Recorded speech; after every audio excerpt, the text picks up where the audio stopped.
These tech corporations need to understand that this AI slop is driving users off of its platform, those users being me. And so I see a lot of younger generations kind of following with this idea of just getting off the platform altogether. Hey, I'm Jay, and I just wanted to talk about all of the AI slop that has hit the internet in recent years and how I'm annoyed with it. I think a lot of us are just getting fed up with AI generated content. For me, it makes me nauseated, and so I just have to jump off the platform. Now, I've talked about this in 2024 where I had predicted a lot of younger generations are just going to get off the platforms altogether. I'm starting to see that more and more often than usual because of the amount of people that are dropping these platforms like Meta or Facebook, Instagram, TikTok, YouTube itself. It brings in more bot activity, as in you have bots talking to other bots. And it's no secret that the majority of social media banks on negativity. They want to see you react to a post because the more reaction that they get out of you, the more that you are likely to stay on that platform. And this is where AI content steps into the picture. Now, AI dates all the way back to like World War II because at that time they were doing a lot of experiments to win the war. This is also where like the infancy of the internet kind of came to be because in the 50s they were experimenting with the interwebs. But I really don't want to talk about the history of AI. I think a lot of people know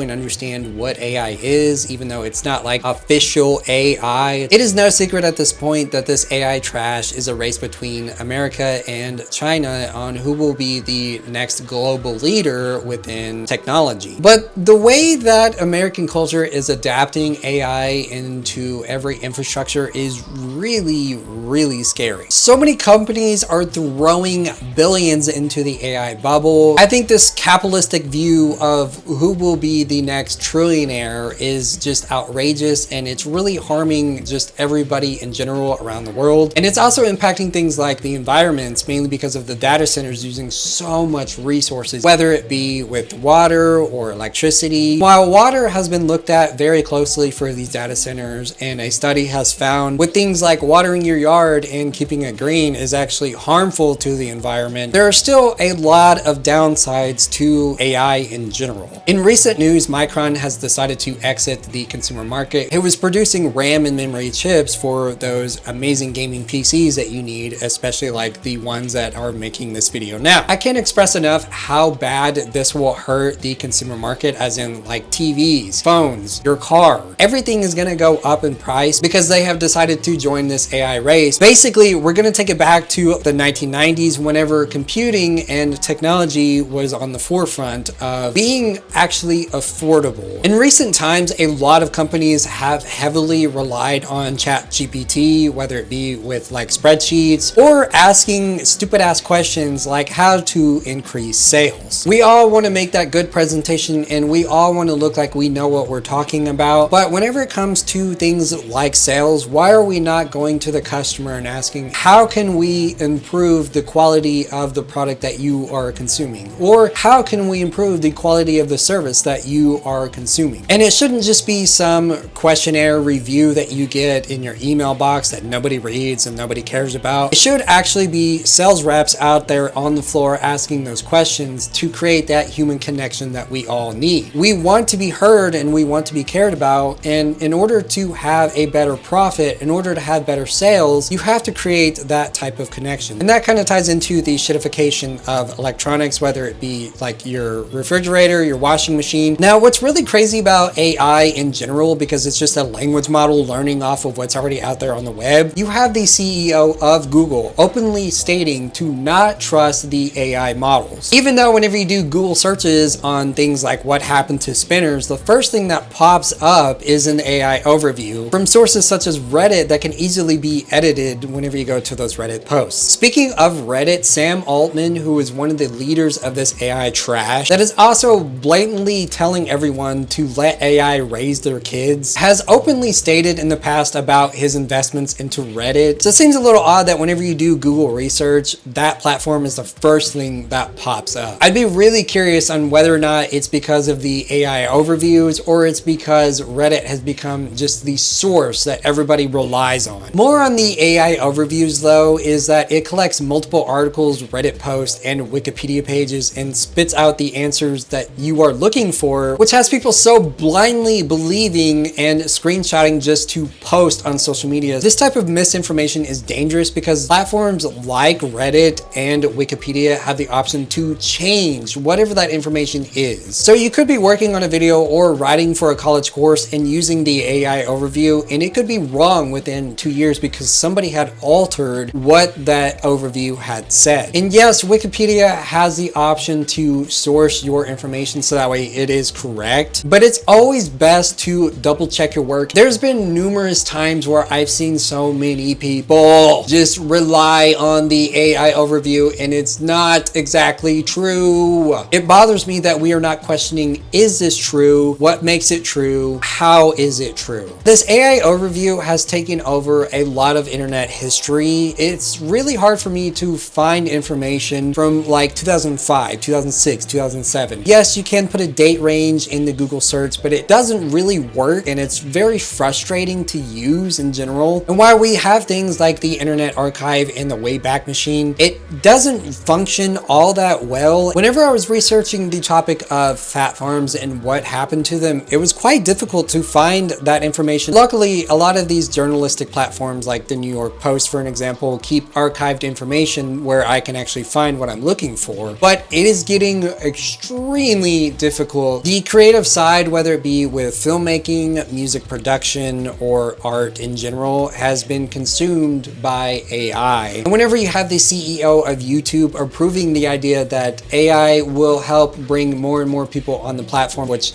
is an insane remark to make. If you remember, before YouTube, there were a lot of people who were making like weird videos with VHS tapes. People would actually like sell these on the street as well. It could be interesting videos on like how to produce your next track or whatever. It wasn't until the release of YouTube where people started taking that format from the VHS and converting it into a digital space where we could consume that type of content. That creativity stems from wanting to have a hobby, wanting to understand how to make a film. Whenever you have AI content consuming your platform, it takes away from that experience. And realistically, this all sums up to ad revenue. This is why platforms like Meta, YouTube, and TikTok are all joining the AI trend. There is more ad revenue to be made with this type of thing. Just take a look at this creation that I have made. It's not perfect, it's not great, but it wasn't AI generated. It's something that I'm extremely proud of. It's something that furthers my education with chroma keys, green screens, and how to edit videos better. Whenever you're creating something that is your own atmosphere, your own world, your own art piece, it's never going to be perfect, but it is going to be something that is you.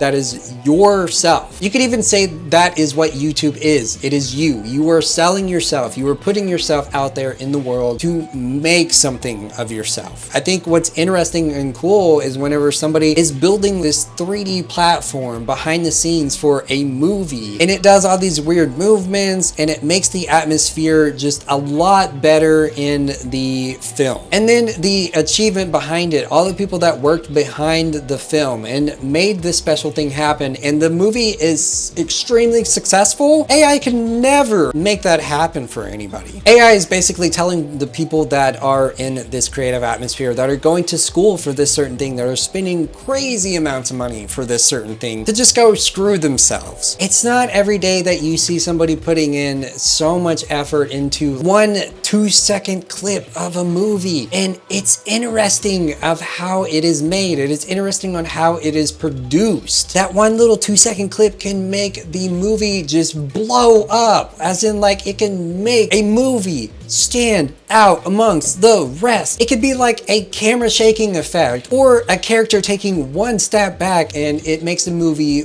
popular. This also ties into IP that already exists. You have Disney throwing away its property to OpenAI over ad revenue, which has a big FU to the people who made those images real. Not only is it in movies, it's in gaming as well, and there are so many artistic people in gaming gaming. Whenever you have AI just generating that content for you and you spit it out and expect to make $2 billion on that one particular game and it flops, it's no wonder why it's gonna flop. It doesn't have that same type of human connection behind that artwork. And then you have to look into the music production of it all. We are now signing AI for less money to generate more profits. It's sad because I've actually heard this being played on the radio, because sometimes I don't have my phone connected to my car. Sometimes on my 5-minute drive to work, I do hear some AI generated music on the radio, which is just sad. There's so much talent out there, and whenever you have producers like Timbaland just saying a big FU to that talent and making AI slop for the sake of money and profits and greed, is harmful. I think the craziest thing to come out of AI and music is how older generations are so blindly believing this type of consumption. You have AI models like Kane Walker that really came out of nowhere and just became #1 through like advertisements on Meta and Facebook. And not to mention, if you just search AI songs on YouTube right now, you will come across so many generated songs that for some reason are generated in the 50s tones, I guess to, you know, play into older generations. It has people in the comments like, oh, this is the best song ever. And it's like, dude, that song was released in like the 90s by Korn. It takes away from that type of artist. It takes away from that artistry in general, because the original song is taken out of the equation. I mean, these artists spent so much time writing the lyrics, so much time producing that particular sound, so much time getting the right notes, and now you just have AI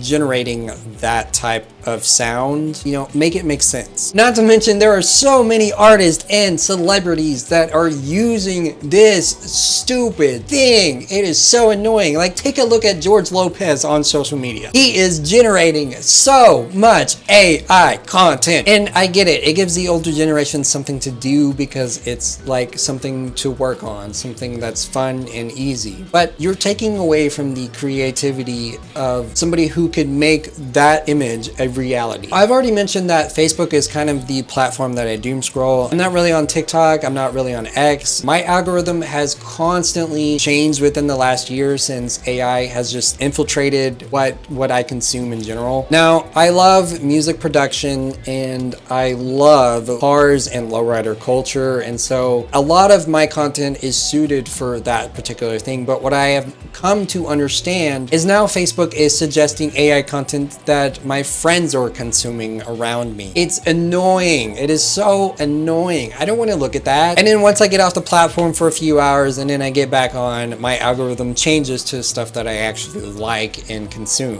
Which leads me into what I had stated earlier, where I'm basically just going to stop using these platforms if this continues. I see a lot of younger generations doing this very thing where they'll be abstinent for like 2 hours off the platform and then make a TikTok video of it. I think the next goal and the next push is younger generations going higher and higher and higher and how many days they can get off the platforms altogether. But it is addicting and it is extremely hard to get off of doom scrolling. I've been wanting to make this video for a while because I'm just so fed up with AI content in general. I think it takes away from the creativity of everything behind a video. Not every video is going to be perfect. There's going to be times where your green screen falls, but that's part of it. That's part of content creation. Yes, we want to be perfect. Yes, we want to be in the algorithm, and yes, we want to make money. If you truly take a look back at what YouTube used to be, it wasn't all this overproduced stuff. It was just people sitting in front of a camera, mainly webcams, talking about movies that they watched, talking about music that they consumed. It gave them a platform to embrace themselves. It gave them a voice to be heard, and it gave them a community that people would follow. AI cannot create that for you. Just take a look at this background right here. It's not AI generated. I took a picture of my shelf and I created it within the editing software that I have. Is it perfect? No, it could be way better, but I wanted to have something that was mine. I could continue to ramble on about how AI sucks big sausage. With that being said, I'm going to end this video here. I really hope that AI changes, but I don't see it changing anytime soon.